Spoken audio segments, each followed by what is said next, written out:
Have you ever found yourself watching the news and thinking, I don't know how we're going to deal with this? The problems are too big. Or have you found yourself thinking, the people who have power over me at work, or perhaps in the local government, or whatever it is, they're not interested in me. I'm just a little guy. Nobody listens to me. Or have you had a sense where people around you can't be trusted with your deepest hurts and feelings? And this makes you feel sort of isolated and alone, perhaps even fearful. Well, this book, A Wilderness of Mirrors, I think will be for you, because we need to face up to the reasons many of us feel like this and figure out a way to escape from these feelings. And I think one of the great things that the Bible gives us actually is an escape route from the wilderness of mirrors, from this culture of suspicion.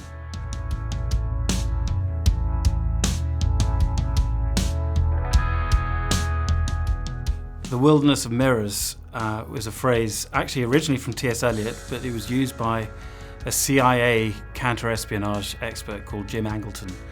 And he was a good friend of one of the British Cambridge spies who defected to Russia in the 60s, having worked for the KGB for 20, 30 years. And when Angleton discovered that one of his closest friends was a traitor, he was devastated, and he was a broken man. And this created a paranoia and a suspicion of everything.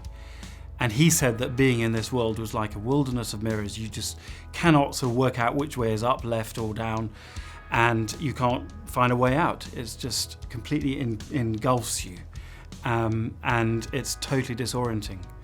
And that is what suspicion does when taken to its extreme. So this is a book about suspicion and what it leads to and what we can do about it.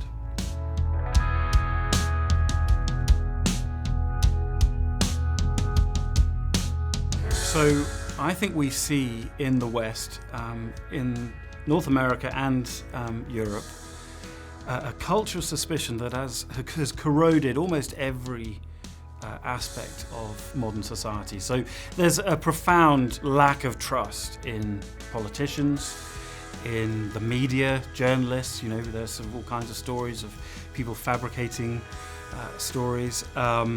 And manipulating media, so you can't necessarily know whether the images you're seeing on your TV have been doctored or photoshopped or whatever.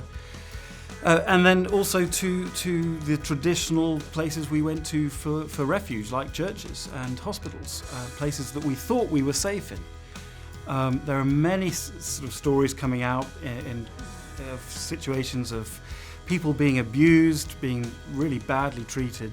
The root of it all, on the big and the small level, is suspicion about how power is wielded. And I think that's the key thing here, that suspicion derives from having your fingers burned by the abuse of power. People who are using power not for the flourishing of other people, but for their own ends, whatever they might be. And the thing is, our recent history, the 20th century particularly, teaches us to be skeptical. There's enough in that history that everybody knows about to say, actually, yeah, you've got to watch your step here. There are things to be concerned about. And so it's a matter of survival, really, to be a bit suspicious. The question then is, though, where do you draw the line? How do you stop it sort of tumbling over into this wilderness of mirrors?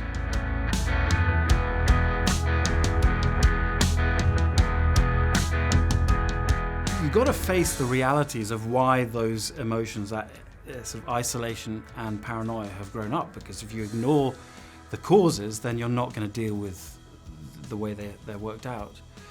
I think, though, one of the challenges that we have is community is something very frightening for people who have been swallowed up in suspicion, and yet it is the one thing that is going to help people come out of it. And so as churches, we've really got to work hard, much better than we have done in the West, at building safe communities for people who have had their fingers burned. So that's really crucial.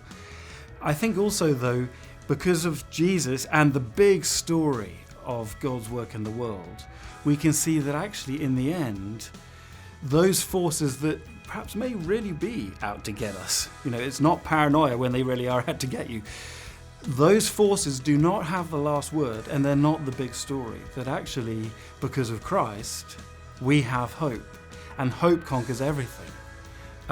So the final chapter is hopefully a sort of resounding confidence boost to say there is a big story here, a story of how power has been used by God for flourishing. And once we see that and we see the character of the God behind it, then actually I think we have a real opportunity to escape from this wilderness and to thrive and flourish as we were created to do.